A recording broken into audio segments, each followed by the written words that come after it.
Good morning. Welcome to today's webcast, Cyber Threats to Oil and Natural Gas Operations. I'm Mike Reed, Editor-in-Chief of Pipeline and Gas Journal, and I'll be your moderator today. Adversaries are increasingly targeting oil and gas and related energy industries to further political, economic, and national security goals. Their activities threaten the availability of industrial technologies and the safety of those operating them. However, industrial asset owners and operators can defend against these adversaries. Joining us for today's webcast are Casey Brooks, Principal Adversary Hunter, and Michael Gardner, Senior Intelligence Technical Account Manager from Dragos.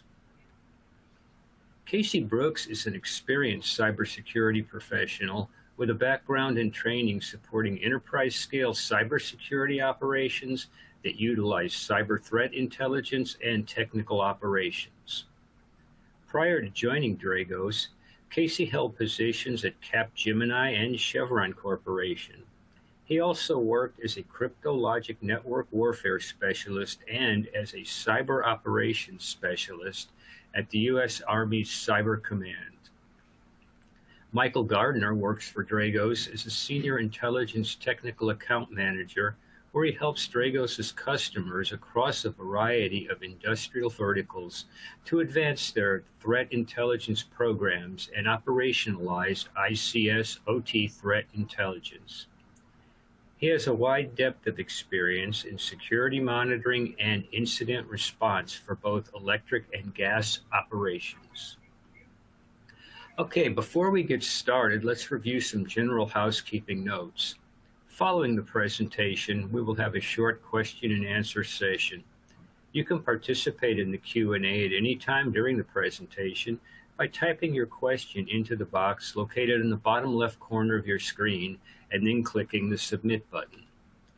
You may enlarge the slide window at any time by clicking on the arrows at the top right corner of the slide area. The slides will advance automatically throughout the event. If you are experiencing problems with the program, please press the F5 on your keyboard to refresh the presentation. You can also visit the webcast help guide by clicking on the Help button below the slide window. Now, let's get started.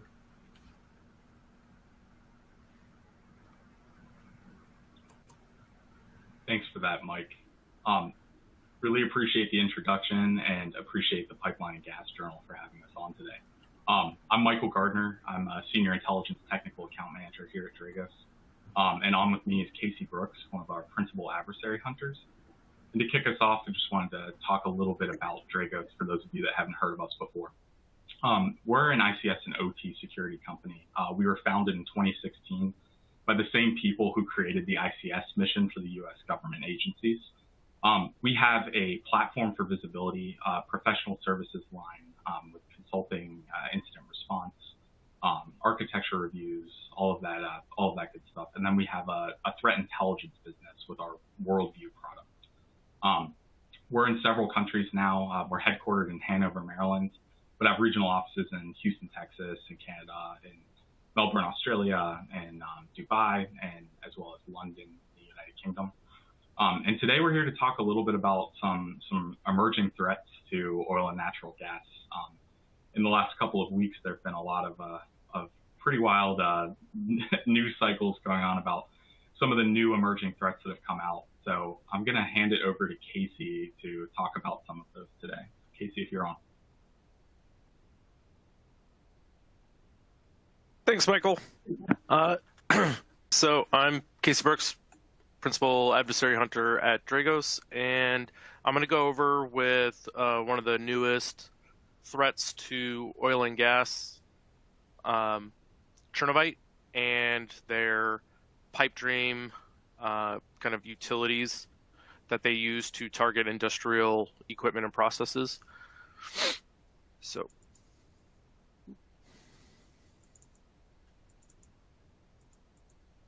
who is Chernovite? Chernovite, right now, from our understanding, their primary intent is manipulation of control of OT processes. They capabilities that they have developed allow them to essentially trigger loss of safety, loss of control, and loss of availability in OT processes. And now, as far as the Chernovite adversary customer, it's currently unknown. Dragos doesn't do attribution. Some other organizations may do attribution on this group, but we do not.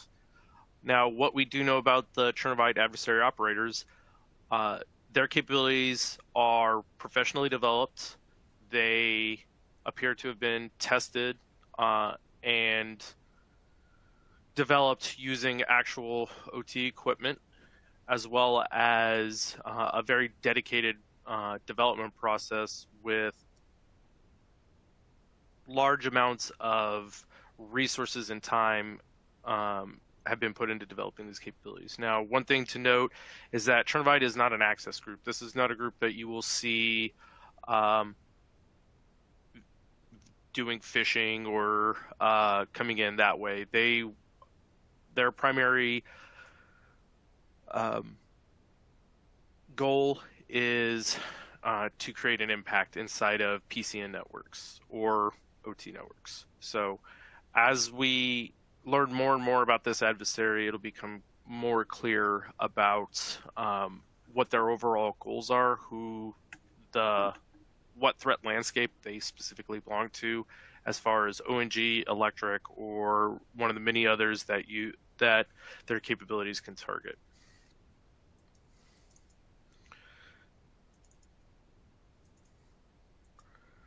So this is a diamond model of the Chernovite adversary. So just quickly going over it, their capabilities are designed to target programmable logic controllers, PLCs. They show the expertise and the knowledge to create capabilities that target ICS-specific protocols for not only reconnaissance inside of OT networks, but also for manipulation. They have developed capabilities to interact with these different OT-specific technologies, including code assist and the FINS protocol, as well as OPC UA. And while the victimology isn't fully known, these capabilities haven't been deployed against any known victims as far as Dragos knows. But it's very likely because these tools were designed to target Schneider Electric or Omron PLC specifically, is most likely within the adversary's victimology to target organizations that use those. Now, other vendors that use code assist-based PLCs are likely vulnerable to manipulation as the adversary develops these capabilities further.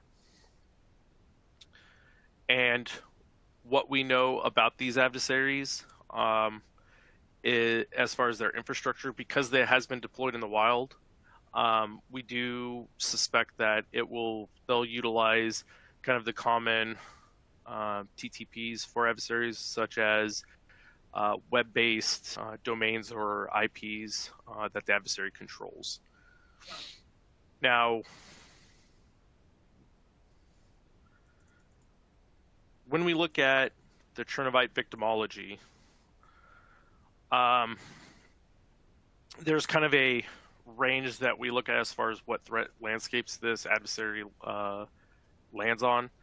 And victimology is most likely assessed to be North American, European, and possibly ANZ, or Australia, New Zealand, and the GCC ONG region, LNG, and the electric sectors. Now, victim assets that are at risk to Chernovite's capabilities are a specific kind of line of Omron PLCs, the NX series, as well as Schneider Electric PLCs. I believe it's the EcoStructures line of PLCs. And there does appear to be some manipulation that the capabilities can target some Omron PLC control software, including like CX1, the NXIO configurator, Now, an important thing to look at is the adversaries also targeted servos, so specifically the R88D series of Omron servos, so that's one thing to keep in mind. Now, their use of vulnerabilities, it doesn't appear that the adversary is using any known 0 days or anything like that. They have used known public CVEs. However, there are some vulnerabilities or weaknesses that we are continuing to look into, such as their manipulation of insecure protocols. Now, what is the overall umbrella? We at Dragos call it pipe dream. Pipe dream is the only is the 7th known ICS malware specific developed malware, and the 5th designed to actually disrupt industrial processes. The overall capabilities of pipe dream: it can identify, disrupt, degrade, and destroy industrial environments and processes, depending on how it's leveraged inside of Chernovite's operations. Now, one thing to keep in mind, Dragos kind of assesses with high confidence that pipe dream has not been employed for disruptive or disruptive effects in the wild against any victims. This is kind of a early pre-warning for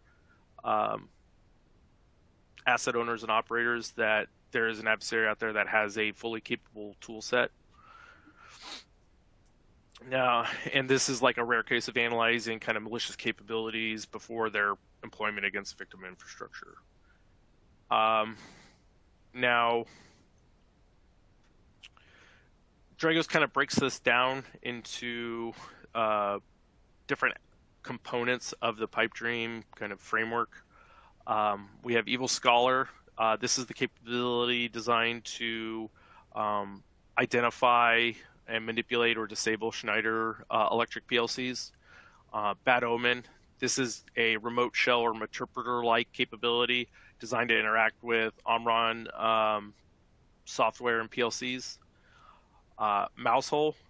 This is a scanning tool designed to use OPC UA to enumerate OT networks, identify PLCs, primarily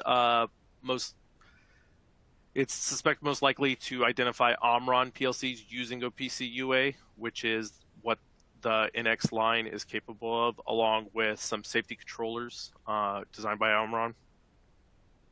And then Dusty Tunnel, this is what you would normally consider the remote access tool, or RAT, that you would see a normal non-ICS adversary use. So this would be like their malware capability. This allows them to basically perform interactive operations, so hands-on keyboard, as well as being able to grab additional capabilities and bring them into the network via command and control.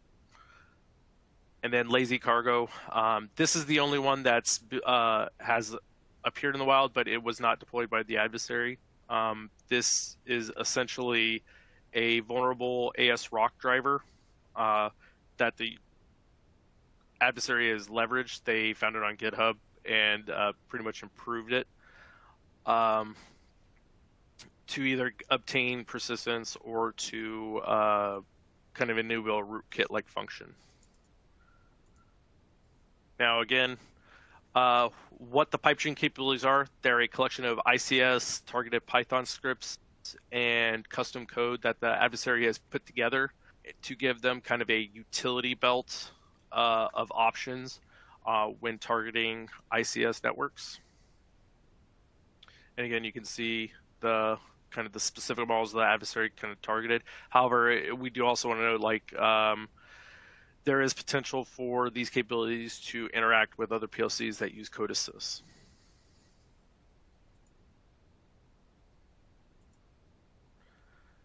Now, one of the important things to note is that asset owners and operators right now can get ahead of the adversary and implement some mitigations and and Dragos has some recommendations for that. One is in the Schneider Electric TM2 series, changing default credentials to a more complex password. Restrict access to UDP 1740 to 1743, TCP 1105, and TCP 11740. These are used by the Schneider Electric TM2 series of PLCs. If restricting access isn't possible, closely monitoring that access or gaining visibility of those PLCs is recommended. Now, restrict access to 11,740 for non-Schneider PLCs, as this is a common port that other PLCs use to communicate with engineering workstations. You can also validate engineering workstation software, specifically the EcoStruxure Machine Expert. The adversary capabilities, such as using the ASRock driver, is one of the reasons that we make this recommendation, and closely monitoring engineering workstations for potential compromise or manipulations. Now, one of the larger challenges for kind of oil and gas would be gaining visibility inside of PCN networks, especially in interactions between PLCs. Due to the demand of availability, typically there isn't a lot put in the way of these PLCs to kind of monitor them, because concerns about interrupting traffic network and everything like that. Monitor affected PLCs for new outbound communications. And then another thing that should be done, like that even though your PLCs may not use it if you're using Schneider Electric, is disabling the Schneider Electric Net Managed Discovery Service. It's used by Chernovite to discover PLCs on the network. So even though you may not use it, it's still enabled, so you can go in and disable that as well. And again, kind of have ICS-focused incident response plans, and then have kind of cold storage or backups in case PLCs are disrupted.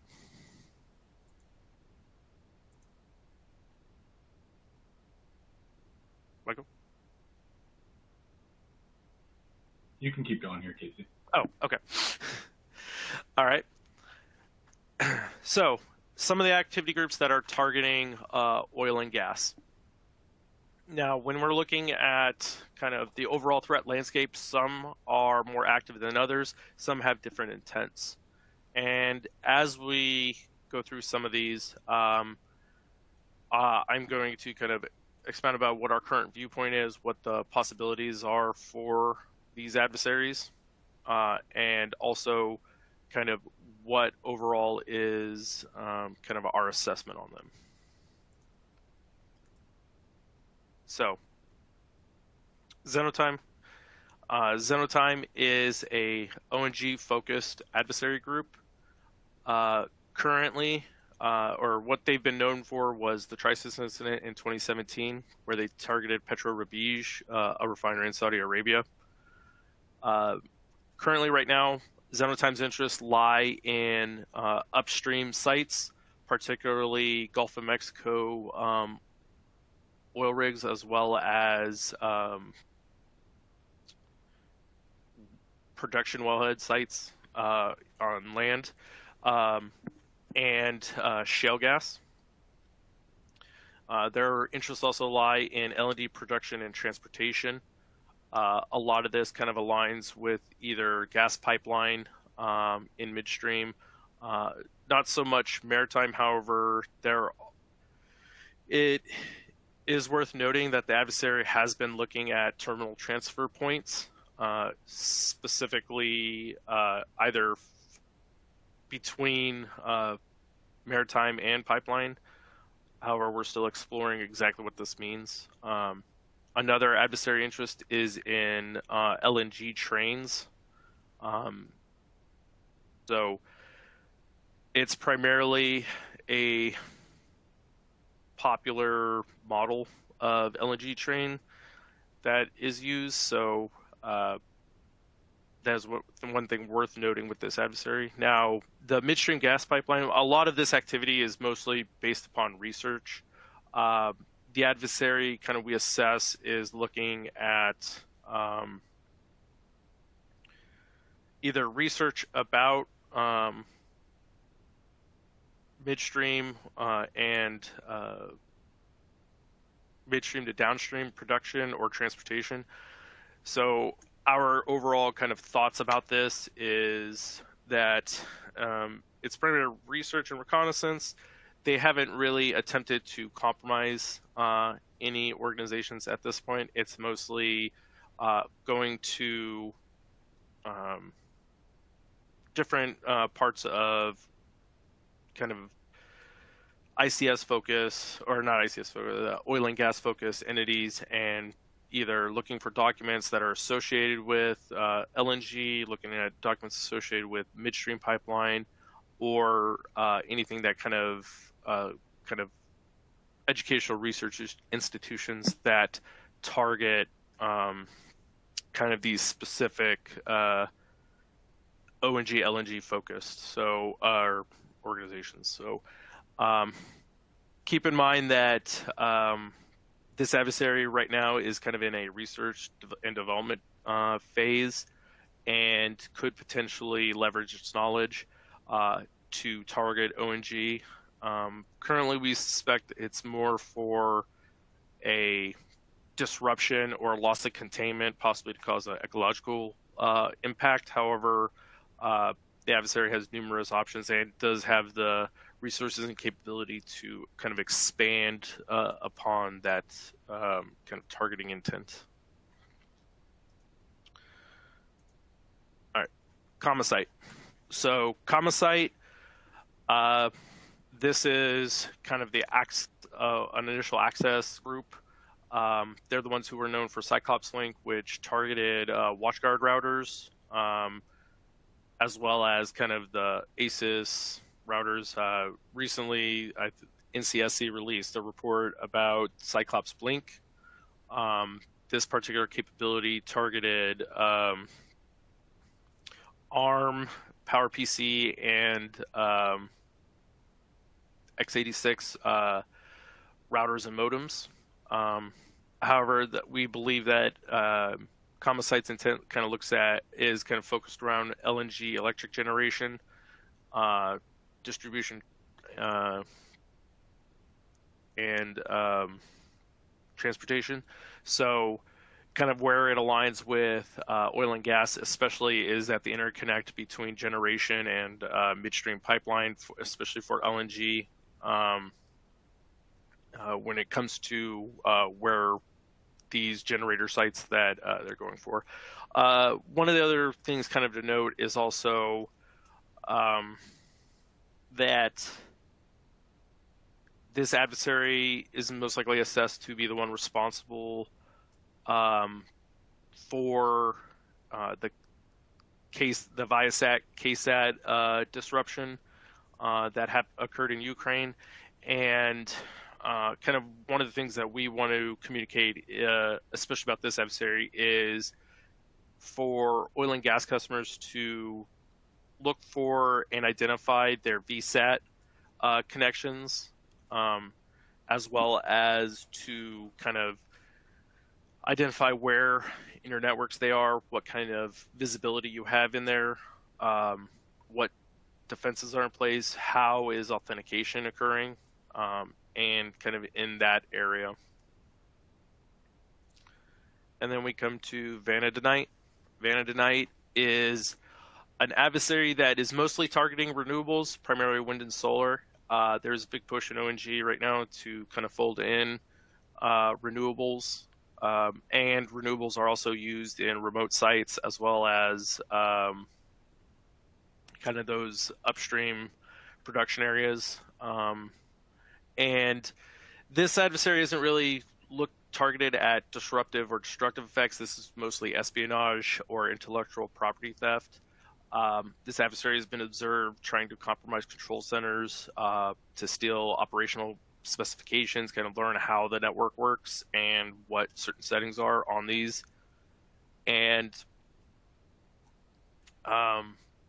overall, this adversary is kind of like a lower priority for ONG, but still one worth noting that they're active, and that even though ONG isn't solely focused on renewables, since it's a growing interest, this adversary may appear in their threat landscape.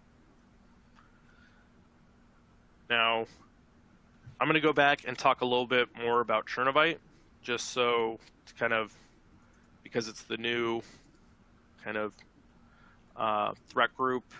It's getting a lot of attention and probably is worth kind of exploring more for the attendees to know about. Now, do we have any questions or anything that you want to go to first? Okay. Would you like to do the question portion now? Sure. Okay. We will now transition to the question and answer portion of our webcast. You can continue to submit your questions in the Q&A box located on the bottom left corner of your screen. Okay, we have some questions, so let's get started with the first one here.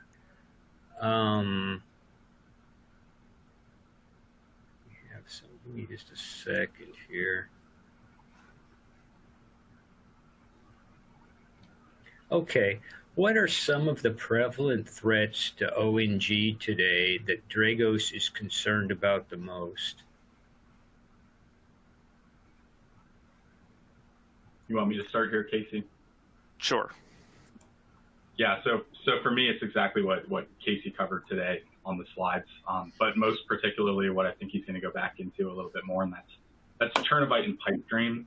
But more explicitly, it's the continuously demonstrated intent and capability to attack with impact shown by adversaries, right? So the threat landscape's really shifted for ICS and OT as a whole. And we've seen adversaries continuously have well-resourced, well-researched malware frameworks and tool sets that have the ability to create an impact in OT and PCN environments, right? And that's what we're seeing with pipe dream is quite frankly, one of the most dangerous that we've seen in the past. And it has that ability to have a full-on kinetic impact for customers of Dragos and for the oil and natural gas sector as a whole, as well as the electric sector. So adversaries are continuously trying to create these frameworks that have lasting, significant impact beyond just reconnaissance targeting. So Casey, I know you wanted to cover Chernovite a little bit more, and you might have a different answer to that question, but pipe dream for me is really the one that I'm telling my customers and ONG today about the most, and want them to focus on the most. Yeah, I mean, if we're going to go into it, like what the most common threat that ONG will face will most likely be either ransomware. That's going to be the one that's going to be encountered the most. And then you have groups that like Chernovite, which represent kind of beyond that. This isn't merely just disruption for monetary gain. This is disruption or destruction for a very specific purpose. They're not looking to get paid. They're not looking for access to sell to other groups or anything like that, to steal passwords, to sell. This group made a dedicated effort to develop these capabilities. They are very well designed, very well thought out and researched, and to the point that the adversary kind of designed these that even a operator who doesn't have extensive knowledge in PCN would be able to cause an impact with these tools. So they're just designed so that essentially it really lowers the bar of entry for impacting these PLCs and kind of to maneuver around OT networks and understand what's going on. They built in functionality to understand ICS protocols and to translate that to the operator. So they can quickly recon a PCN network or OT network, however you want to say it, and to identify what is on that network, where it's at, and then they have the ability to access those. And then not only that, one of the more interesting thing is they built in the capability to actually use the PLCs as infrastructure. You haven't really seen that before. They built in the capability to access the PLCs and then use them as kind of proxy infrastructure so that they can remain hidden. Because it's kind of an assumption, but it's kind of like an educated assumption that through practice, most PCN networks don't do a lot to get to kind of inhibit or prevent the communication of PLCs to one another. And a lot of the communication is allowed through different segmentations without inspection due to the demands of availability and not wanting to disrupt these critical processes. So the adversary thought and designed a capability to actually do that and make it easy for them to do it as well. And so they can go from an engineering workstation onto a PLC and then operate from PLC to PLC to make changes, to spread to other PLCs, to get deeper into the OT network to critical processes or crown jewel processes. Okay, here's another question. What adversaries are most interested in the O&G sector, and what do you assess as the motivations of these adversaries? So when we're looking at those, Dragos has several. So I'll go with the espionage-focused ones first. You have groups like Dimaloy and Alanite, which are essentially targeted at accessing ONG environments, either for espionage to gain specific information, usually on the IT level. However, they have demonstrated the capability to advance into OT networks and collect information from there. You might remember the Palmetto Fusion or Dragonfly 2.0 incident. It was very widespread, but the adversary really thought about who, and were very selective in who they targeted. They targeted one to gain actual to gain actual knowledge of who to target and collect credentials. They targeted websites that ONG personnel are interested in, as well as Electric and other organizations. However, there was a large kind of impact of this adversary kind of being able to collect these credentials and then selectively choose who to target. Now, they are possibly an initial access group. They're the ones that get other more advanced groups that target OT networks in. So it's worth considering them as kind of the stage one in the kind of advanced to stage two in an OT network. Now then we go to look at a different group, which is like Vanadinite or Talonite, which are primarily focused on kind of espionage for economic gain or to steal intellectual property. They aren't there to cause disruptions. They're there to gain inside knowledge, as well as probably to attain competitive advantage. They may target kind of block bid pricing for upstream and go after that type of information. So when we're looking at for these espionage actors, you got to look for crown jewel information, not just crown jewel equipment or processes. A lot of this kind of falls into some organizations, kind of the insider threat, kind of like where is the most information and who has it, who has access to it, and then if you see it being moved around, this is kind of the same approach you want for these kind of espionage actors. Now, then we get to kind of the third group, which is the destructive or disruptive groups. Now, a lot has been heard about, like Indestroyer 2. And while it's a concern, I don't think that the large majority of ONG has to be a concern unless you have operations in Ukraine and you're running electric generation on those sites. That's probably will raise your risk and concern a little bit, but it's more than likely that that's a very regionally focused capability. However, for asset owners and operators who have operations in Ukraine or in Europe right now, it's most likely in your best interest to kind of focus on the potential for disruptions. Either most likely not. It would be kind of a secondary effect. It wouldn't be kind of like the adversary meant to do it. It would be like kind of what happened with what you saw with NotPetya, where it kind of spread beyond the original goal. Whether that was the adversary's intent or not, or the adversary even cared that they were going to cause that impact, that's kind of a different thing. But you then transition to the groups that actually want to target oil and gas, such as Xenotime and possibly Chernovite.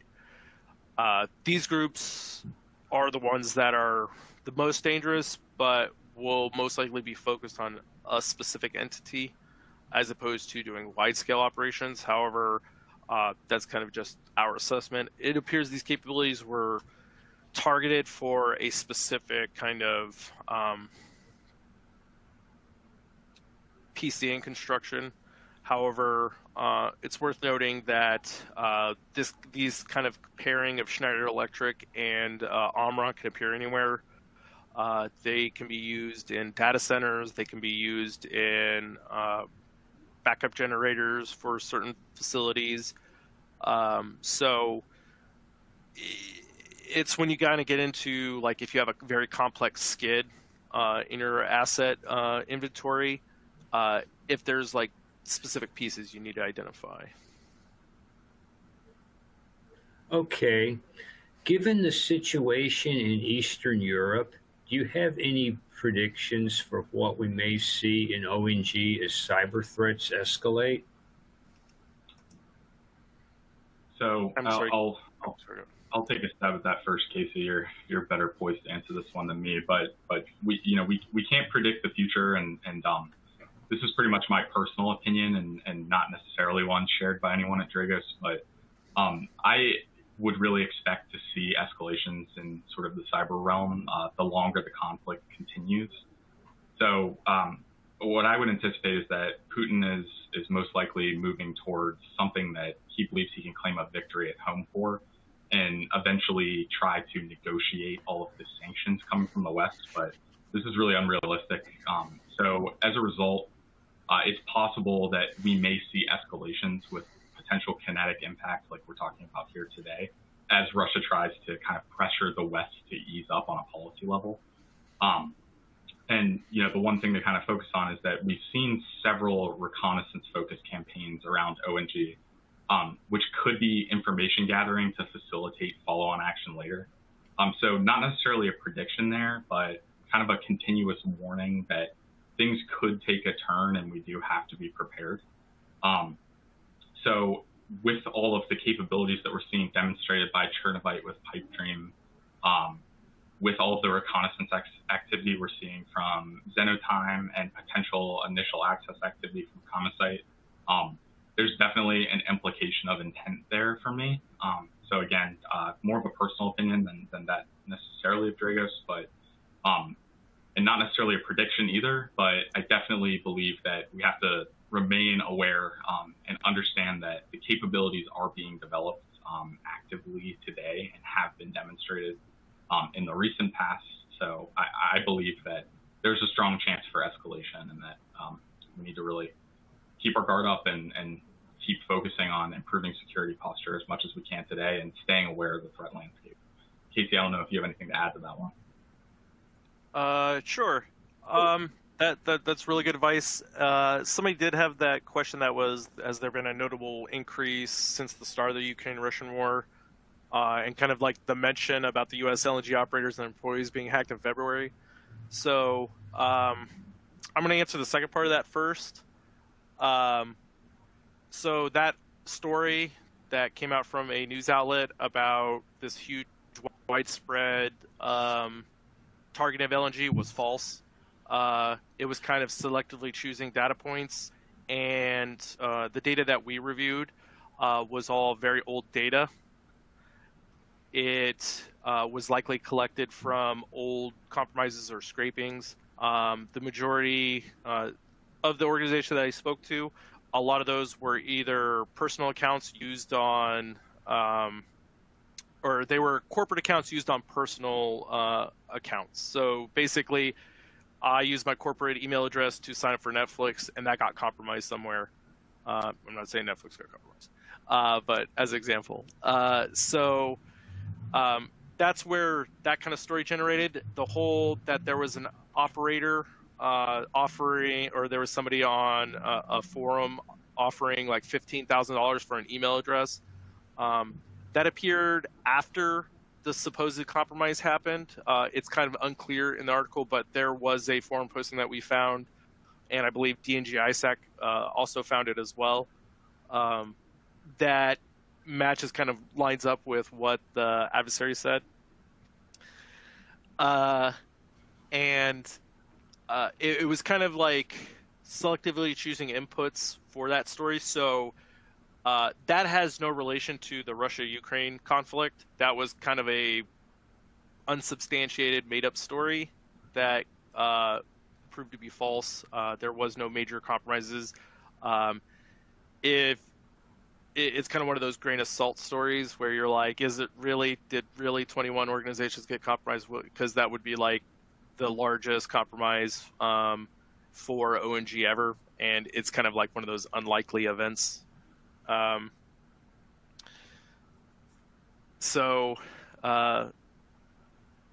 far as has there been a noticeable increase, there has. We saw that with a lot of the different wipers. You had Hermetic Wiper, that appeared. You had the Acid Rain, which targeted VSATs. You're seeing a lot of capabilities being deployed, but for the most part, they're localized in the Ukraine region, used for very specific purposes.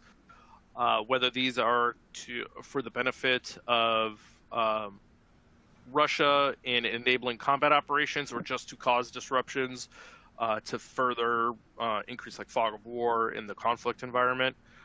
That's kind of it's kind of like one of those assessment-based ones.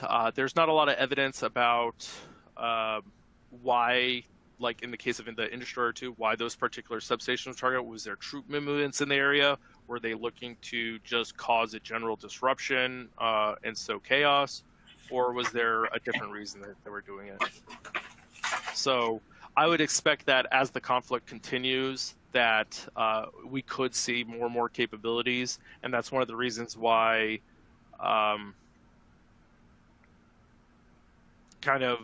we want to focus on kind of the capabilities that are getting spread. So I guess this is kind of a sensitive topic with ONG, is that as organizations cut ties with Russia, the concern for reciprocal kind of punishment from Russian government cyber operations could come back. However, you got to look at the lens of that's a short-term economic disruption as opposed to what the long-term will be. A lot of the joint ventures that Russia participates in would require them to kind of continue those relationships, and utilizing kind of joint venture networks or anything like that to attack other oil and gas companies, especially kind of the mid-service or the midstream, downstream, it's not in their best interest, especially long-term, to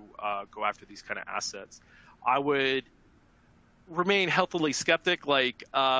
Definitely recommend that if you have joint ventures with Russia or a Russian-adjacent joint venture, that you definitely look at increased scrutiny in those networks, as well as the avenues, especially if you have a flat network, about what traffic is going in and out, what it's accessing, and most likely these adversaries would kind of use those to target kind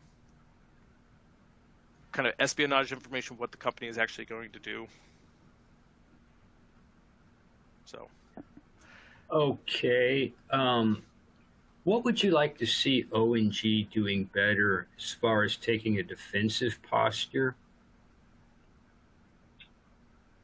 So this is something that I spend a lot of time with customers on, and it's almost a cliche at this point, but it's really just kind of one word, and that's visibility.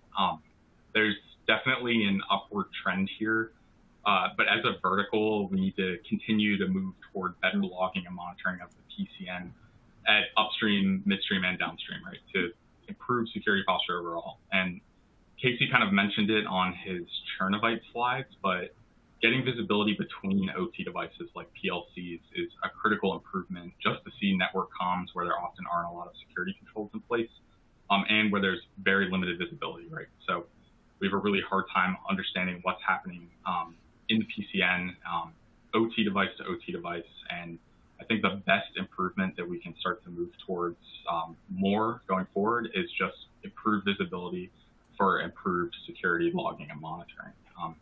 That's my number one answer. Casey, I don't know if you have anything to add there. I mean, a lot of it is also kind of exploring new threat surfaces that could be impacted. Kind of the scope of visibility of what you have. The KSAT kind of attack with acid rain kind of brought the forefront, along with the NSA kind of signaling with their CISA and NSA put out a joint product about VSAT communications. Now, a lot of that probably isn't monitored or it's leased, and kind of the monitoring or security aspects were either passed off or aren't really focused on, because it's the assumption that because it's satellite, it's a lot harder to interact with or to kind of exploit, as opposed to kind of the network perimeter. So you need to, I would recommend like kind of looking at the less likely areas to be targeted. So VSAT, you're looking at your upstream remote connections, look at your third-party vendor connections, as well as any kind of implicit trust that you're handing to a third party, whether it be transient devices like laptops. If they go out to an upstream field site and they pull config files, are you ensuring that you have you're doing like configuration integrity checks? You're ensuring that when a transient device is brought into a facility, that it's either put into an area where it's kind of isolated at first till it becomes scanned, or kind of it has the least, the whole zero trust kind of stuff, where it has the least permissions possible. It can only go to very specific things. It's a challenge for O&G just because the amount of moving parts for any one specific PCN process, let alone entire facilities. And kind of gaining awareness of what the assets you are, especially the remote access ones, that's kind of where I'm putting a lot of my emphasis right now, because that's how I assess that the adversary is going to access. They're to the point to where they don't need to do the phishing anymore, that they have a wealth of options, and you have a lot of vendors and support organizations that could be compromised to take advantage of those trust relationships. Okay, what do you think are some of the biggest struggles for O&G entities looking to improve security posture? I'd say one of the things that I'm hearing about a lot these days are just kind of cultural struggles at each stage, at downstream, midstream, and upstream. Becoming really hard. It's becoming really hard for asset owners and operators to communicate between the OT security teams and communicate between the engineers that work at each stage. And then, of course, I think one of the biggest things today is just large legacy environments with legacy architecture, third-party vendor connections that might be unknown to security teams, unknown remote access solutions. It's a lot of lack of awareness in such massive environments, and I think that that's the #1 area to work towards to improve. And I think that, you know, today we're coming to a point where a lot of entities are taking the right steps to get there. But I think it's just a continuous struggle, not just in O&G, but in most of the industrial verticals, where we have these massive environments with, you know, designed inherently insecure, and trying to kind of get a stranglehold on these things. Anything to add, Casey? Nope, that was good. Okay, we would like to thank you all for attending today's webcast. We would also like to thank Dragos for putting together this timely and informative presentation. Finally, an on-demand version of this webcast will be made available in the coming days and will be emailed to everyone. Thank you and have a good day. Thanks, Mike. Thank you.